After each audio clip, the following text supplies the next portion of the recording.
नमस्कार, मैं professor doctor Arun Kumar Singh गौशाला में आपका स्वागत करता हूं। हम लोग यहाँ एक अच्छा गौशाला हो जाएगी तो गाय सेवा का अवसर बड़े सौभाग्यशाली व्यक्ति को मिलता है। फिर यहाँ कर गौ सेवा करेगा, तब तक उसका दूध बिकेगा, मट्ठा बिकेगा, गोबर बिकेगा, गौमूत्र बिकेगा। उन सब को हम लोगों ने इसके साथ गोबर से बनाने वाली चीजें बताई। जिनके पास समय है वो हमसे ट्रेनिंग ले लें, गोबर के दिए बनाए, समरानी कब बनाए, धूप बत्ती बनाए और हमें बेच दें, हमारे पास बाजार। तीसरी जो अपने पास प्रजाति है वो ये गिर है। गुजरात के गिर क्षेत्र से ये आती है। इसकी माँ को हम लोग वहीं से लेकर आए थे और गोत्र व्यवस्था को देखते हुए हम लोगों ने जो SAG है उनका एक अच्छा बुल उनके पास है 10039। उसके बारे में भी यही कहा जाता है कि उसकी दूध की क्षमता भी 5000 लीटर से ऊपर है। तो ये जो है उसी की बेटी है और इस बार पहली बार बच्चा देगी और जो इनका संस्कार हुआ था वो 10037, उसकी भी दूध की क्षमता अच्छी है। कान देखेंगे आप, सर देखेंगे, विद्वानों का मानना है कि उनकी जो सूर्य केतु नाड़ी है वो ज़्यादा डेवलप है। ज़्यादा डेवलप होने की वजह से उनमें सूर्य का अंश उसके दूध में ज़्यादा है, उसके गोमूत्र में ज़्यादा है। तो गिर का काफ़ी अच्छा लोगों ने उसको माना है। नमस्कार, मैं प्रोफेसर डॉक्टर अरुण कुमार सिंह गौशाला में आपका स्वागत करता हूं और हम लोग आज चर्चा वार्ता करेंगे कि हमारी जो भारतीय गौवंश है उनकी विशेषता क्या है। चाहे वेद हो या हमारे शास्त्र हो या हमारे बुद्धिजीवी वर्ग हो, हमारे ऋषि हो, हमारे मनीषी हो, वो सब या मेरे दादा दादी हो, वो सब हमारी इस गाय को माता की संज्ञा देते हैं। और वास्तव में जब हम लोग उस लगन से इनकी सेवा करते हैं, इनको सही प्रकार से रखते हैं, तो ये एक माँ का फर्ज निभाती है। योग विषय में MSc और PhD करने के बाद जम्मू विश्वविद्यालय जम्मू से अपना कैरियर प्रारंभ किया। कुछ वर्षों के बाद मोरारजी देसाई राष्ट्रीय योग संस्थान, देश का इकलौता योग के क्षेत्र में काम करने वाला संस्थान, वहाँ लगभग अनेक वर्षों तक काम किया। और वहाँ जब आप योग से जुड़े हैं तो आपको यही सब पढ़ना और पढ़ाना है कि हमारी संस्कृति क्या है। तो वहाँ चर्चा होती थी अन्न के बारे में, आहार शुद्ध हो, सत्व शुद्ध हो, ध्रुवा स्मृति इत्यादि सब चर्चाएं होती थी। उनके मूल में आती थी गाय। तो गाय से हम लोगों ने वहीं से सीखना प्रारंभ किया और मैं सौभाग्यशाली अपने आप को मानता हूँ कि मेरे दादा, मेरे पिताजी वो हम लोगों को गाय के विषय में बताते थे। और मेरी दादी आज भी 105 वर्ष की है और मुझे बार बार कहती हैं कि गाय वो पशु नहीं है और क्या है वो सब बताती है। तो ये सारा विषय इतना महत्वपूर्ण है और ये हमें मेरे परिवार से मिला, मेरे समाज से मिला, मेरे गांव से मिला और उसी को मैंने सोचा कि क्यों ना हम अब इसी क्षेत्र में काम करेंगे। तो मैंने 4 जनवरी 2018 को वहां से छोड़कर वापस अपनी मातृभूमि, अपनी जन्मभूमि उस क्षेत्र में आने का निर्णय लिया। उस समय हम हरियाणा के एक जगह है गिल्ला खेड़ा, वहां से 2 गायें लेकर आए थे। ये आप देख रहे हैं कि उनकी एक ID भी मैं आपको दिखाता हूं और उससे उनका इंश्योरेंस भी। मेरा मानना है कि गिर को अगर आप गिर हमारे क्षेत्र में यहीं उत्तर प्रदेश में ये अगर पैदा होती है तो बहुत अच्छा रिजल्ट ये हमें दे सकती है। बाहर से आने वाली गिर हम लोगों के यहाँ कई बार उतने आराम से नहीं रह पाई हैं जितना हमारे यहाँ जन्म लेने वाली गिर। आप देख रहे हैं उसकी कदकाठी अभी बहुत ज्यादा उम्र नहीं है, 3 साल के आसपास इसकी उम्र है। कदकाठी ऊंची है और बढ़ेगी। उसका ये हम्प देख रहे हैं आप, उसका कंधा जो एकदम पीछे से आता है और एकदम आपका कंधा ऊंचा सा कंधा है। और इसमें सबसे ज्यादा खासियत ये है कि ये हम मनुष्यों के साथ खूब घुली मिली है। और इस समय की माँ की जो दूध की क्षमता रही वो हम लोगों के यहाँ 15 लीटर प्लस रही है। तो मुझे उम्मीद है कि ये 15 लीटर पहली बार में पहले ब्यांत में दूध दे सकती है। तीसरा हमारा गिर था। तो साहिवाल, थारपारकर और गिर, इन तीनों को हम लोग अपने यहाँ गौशाला में रखें।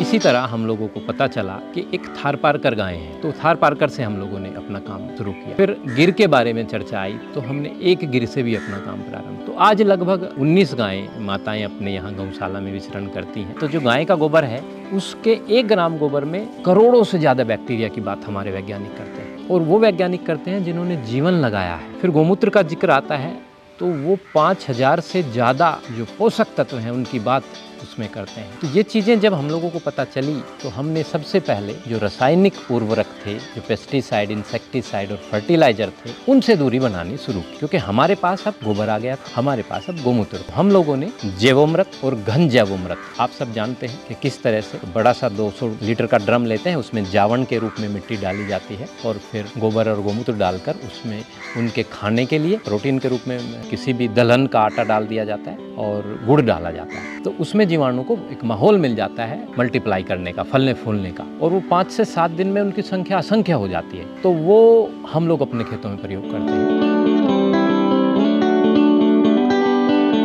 उसी तरह हमें वो आशीर्वाद देती है अपने दूध और अपने बछड़ों और अपनी बछड़ियों के द्वारा। और हम लोगों के जो खेत हैं वो लगातार बंजर होते जा रहे हैं। ये माता हमें अपने जो गोबर गोमूत्र के द्वारा हमें हजारों की संख्या में वो तत्व देती हैं जो हमारे खेत की रक्षा करते हैं और उसके उपजाऊपन को बढ़ाते हैं। ये अच्छी थारपारकर हैं। दरअसल इनके साथ एक अलग स्टोरी है। ये जब छोटी बछड़ी थी तो किसी गांव में रही होंगी, तो इनको उन्होंने छोड़ दिया था, जाने अनजाने में किसी ने से गलती हुई होगी। तो जब ये यहाँ आई, उस समय छोटी उम्र थी, तो हम लोगों ने इनको यहाँ अंदर लाए और सेवा की। उस सेवा कार्य के पश्चात धीरे धीरे बड़ी होती चली गई और इन्होंने हमें एक इतनी सुंदर बछड़ी दी। इसी श्रृंखला में इन्होंने हमें फिर बछड़ी दी दूसरी बार। मुझे उम्मीद है तीसरी बार भी हमें वही प्रसाद मिलेगा।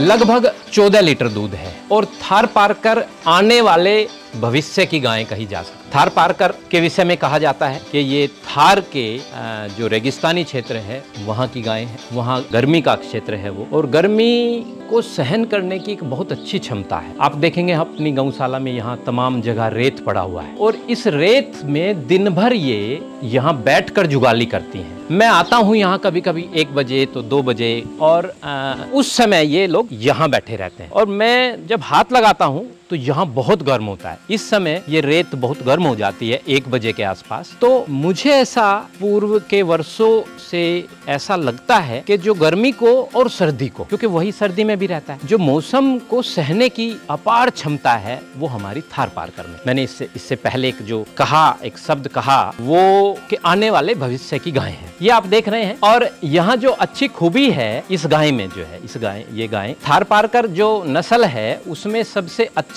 एक जो ब्रीडिंग की व्यवस्था हम लोग देखते हैं उसमें इनकी एक जो पिता है, हम लोग उसमें गोत्र व्यवस्था रखते। उनके जो पिता हैं वो थारपारकर के बहुत अच्छे नंदी हैं और उनको कहा जाता है SAG, superior animal genetics, NDDB के अंडर ये आता है। 20,841 और 42, 20,842 की वो बेटी है। बहुत अच्छी दूध क्षमता के लिए उस नंदी को जाना जाता है। उसकी माँ की दूध की क्षमता बहुत अच्छी रही। और जो दूसरी खड़ी है वो 20,841 की बेटी है, वो 42 की बेटी है। इस बार जो हमारी थारपारकर गायें हैं वो 21,162, 305 दिन में लगभग 5,000 से ज्यादा दूध देने का रिकॉर्ड उनका रहा है, उनकी माँ का रहा है। 21,162 जो हमारे नंदी हैं उनसे उन्होंने गर्भाधान संस्कार किया और मुझे उम्मीद है कि अगर बछड़ी आती है तो वो हम लोगों के भविष्य तय करेगी। फिर आप देख रहे हैं इधर ये हमारी साहिवाल है। साहिवाल, ये जो बड़ी साहिवाल हैं इनकी ये दोनों बेटियां हैं और दोनों के पिता S34, एक साहिवाल जो अपना पंजाब का प्रांत है वहां से उनको इनकी मूल उत्पत्ति मानी जाती है।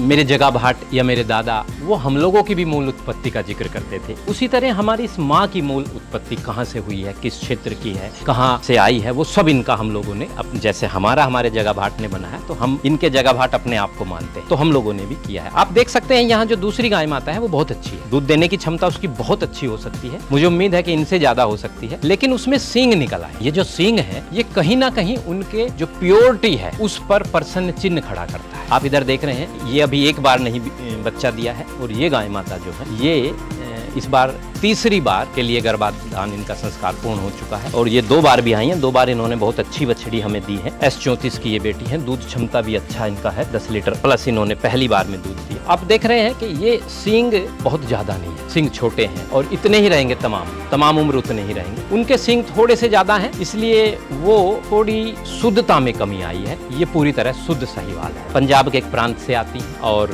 दूध की क्षमता के लिए जानी जाती है। जो इस क्षेत्र के विद्वान हैं उनका मानना है कि दूध की क्षमता में ये नंबर 1 है। लेकिन हम लोगों का पिछले 8 सालों का ये विश्वास रहा है, 8 सालों में जो हमने किया है और देखा है, ये जो है अपनी थारपारकर वो बीमार भी कम होती है। साहिवाल में थोड़ा सा थनों की बीमारियां जिसे हम लोग मैस्टाइटिस या थनैला कहते हैं वो ज़्यादा देखी गई है। थारपारकर में वो बिल्कुल नहीं है। थारपारकर की गर्मी सर्दी सहने की क्षमता बहुत अच्छी रही है और इधर साहिवाल अच्छी है, लेकिन हम लोगों का मानना है कुछ समय जो हम लोगों ने यहाँ व्यतीत किया है, यहाँ जो देखा है उतना अच्छा नहीं है जितना अच्छा थारपारकर है।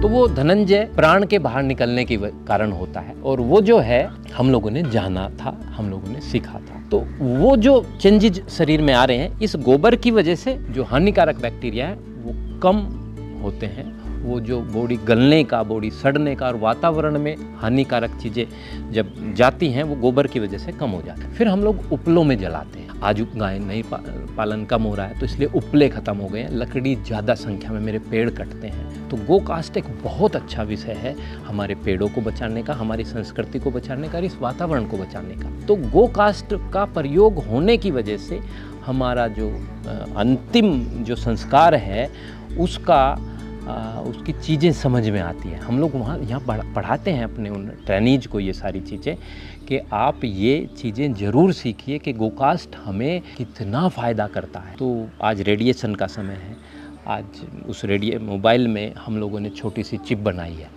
वो छोटी चिप हम मोबाइल के पीछे रखते हैं, वो रेडिएशन से हम लोगों को बचाती है। वो गोबर की है, तो गोबर जो है वो रेडिएशन से हमें बचाता है। तो गोकास्ट हम लोगों को इतना दूर ले गई है कि मतलब इतना आगे ले गई है, इतना हमारी तरक्की की है उसने कि वो हमें मानव से महामानव तक की यात्रा हम गोबर से कर सकते हैं।